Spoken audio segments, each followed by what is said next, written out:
நடிகர் சூர்யாவின் மாயாவி திரைப்படத்தில் நடித்த துணை நடிகை விஷ்ணுபிரியா. இவரது தந்தை சூரிய நாராயணன், வயது 73.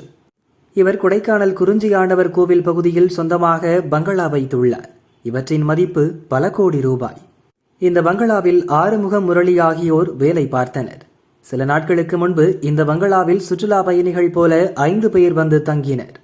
இவர்கள் கடந்த 20ஆம் தேதி இரவு பங்களா ஊழியர்கள் ஆறுமுகம், முரளி ஆகியோரை தாக்கி துணியால் கட்டி போட்டனர்.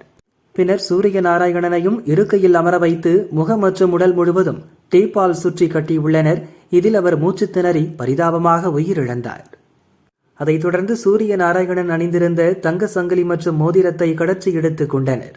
செல்லும்போது அங்கிருந்த சிசிடிவி கேமரா, ஹார்ட் டிஸ்கை திருடிக் கொண்டு எஸ்கேப் ஆகினர்.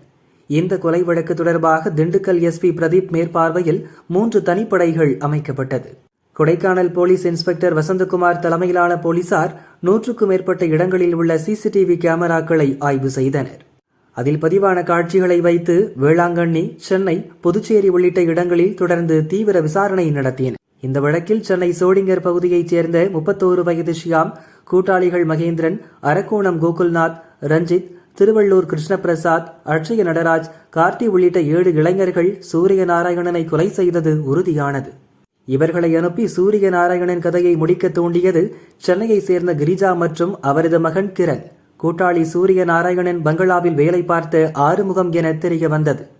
இந்த கிரிஜா ஏற்கனவே சூரிய நாராயணனுக்கு அறிமுகமானவர். ஒருமுறை சென்னையில் கிரிஜா வீட்டில் தங்கியிருந்து சூரிய நாராயணன் சிகிச்சை பெற்று வந்துள்ளார். கிரிஜா பண ரெட்டிப்பு மோசடியில் பலரை சிக்க வைத்தவர். இவரிடம் பணத்தை இழந்துள்ளார் ஷியாம். பணத்தை திருப்பி கேட்ட ஷியாமிடம் சூரிய நாராயணனை கொலை செய்து அவரது பல கோடி சொத்துக்களை ஆட்டையை போடலாம் என கிரிஜா ஐடியா கொடுத்தது போலீஸ் விசாரணையில் தெரிய வந்துள்ளது. இந்த வழக்கில் கிரிஜா, ஷியாம் உட்பட 11 பேர் கைது செய்யப்பட்டனர். அவர்களில் மகேந்திரன் என்பவர் போலீஸ் பிடியிலிருந்து தப்பினார். அவரை கைது செய்ய தனிப்படை போலீசார் முடுக்கிவிடப்பட்டுள்ளனர்.